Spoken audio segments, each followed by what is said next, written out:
Mr. Kaul, thank you very much for speaking to Autocar Professional. Want to get your sense on the EV transition that we are seeing right now globally. As ANEVOLVE, you've entered this space as a new venture. So what opportunities do you see here and what sort of a potential do you see for the Anand Group and your categories? Well, we've gone into this segment knowingly that, well, this is not something where you had market in a year or two. It's a long run. Right. We are very well prepared for the long run, having understood that any new technology goes through ups and downs. Right. So I think we are right now in a phase where probably market is not as per expectation.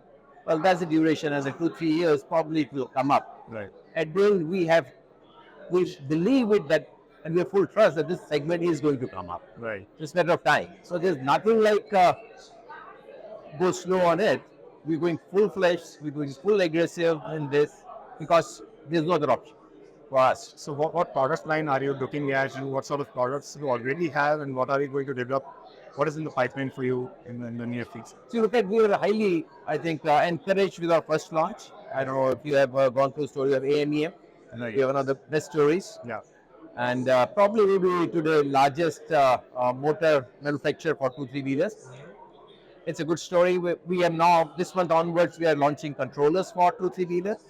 That means we'll be making motors for hub motors from 800 watt up to around 7 kilowatt. We'll be making the other motors, mid-drive motor up to 20 kilowatt. And controllers will provide along with this. Will be one point shop. You can have both the products together. We have set up another entity along with our Japanese partner who is providing technology on power electronics. We're selling now chargers for 2-3 wheelers, off-board chargers, Right. DC-DC converters. We've got pretty good business. We have set up a manufacturing unit in Bhiwadi, SMT lines at the back end, complete assembly lines for chargers and other products. Well, we have also have another Israeli joint venture where we're working on energy storage. Okay. We can store around 100 kilowatts in kinetic energy, in mechanical energy. Since our brand is, we talk about sustainability. Right. We're talking about clean tech. So we don't want to get into battery at all. So this technology stores energy in kinetic form, which is mechanical energy. Life of the equipment is more than 15 years. 100 kilowatt energy can be saved. You save the energy, store the energy, and where you go for charging stations, if that's at the back end there, well, you can store energy during the off-peak hours. Right. You can pull in more energy through this. Okay. You have energy from the grid and as well as from this, so you combine the energy. Okay. So these are something legal entities which are established, getting in the market. Electronics, when I talk about power electronics, we have done for 2-3 wheelers.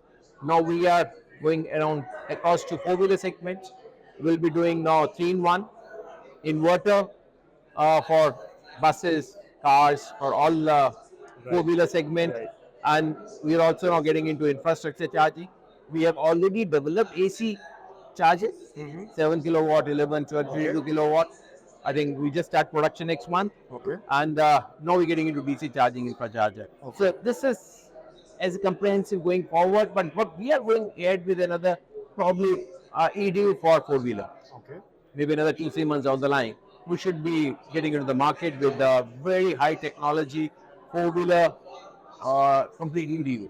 If you look at that, I think this will comprehensively complete our product range when it comes to automotive. Right. So. Right. So if I may ask, Mr. Kaul, what is the current level of localization when you talk about all these EV-focused components from ANEVOLVE? See, Mayank, we never cared for localization, to be very frank. From the day one, our principle was make in India, irrespective of the regulations. Right. Fortunately, the regulations which are supporting us. Even in motor, if you look at all the material other than the magnet, everything is bought within a radius of 60 kilometers. Everything is bought in NCR. Right. We make all rotor and stators in-house. Okay. We don't import anything. Okay. So for us, import is only magnet from the day one. It takes little longer, Right. but let that be so. But we want to have technology developed in-house in India, and along with that, all material, whatever to the extent we can get around, we will be trying to do that. Right. See, what we believe, at least, future is in technology.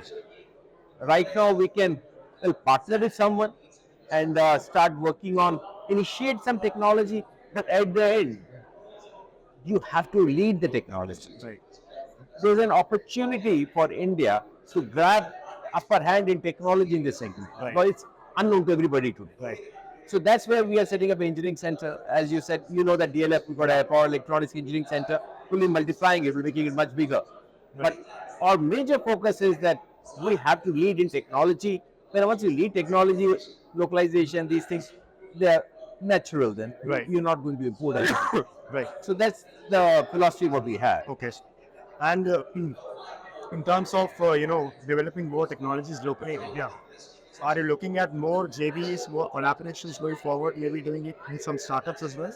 We are looking at startups. We're looking at partners in UK, in Israel, in Germany. Yeah, but as I said, there are two approaches. If you look at the JV 30 years back, at that time you said, well, Europe is a developed market, technology is developed. Right.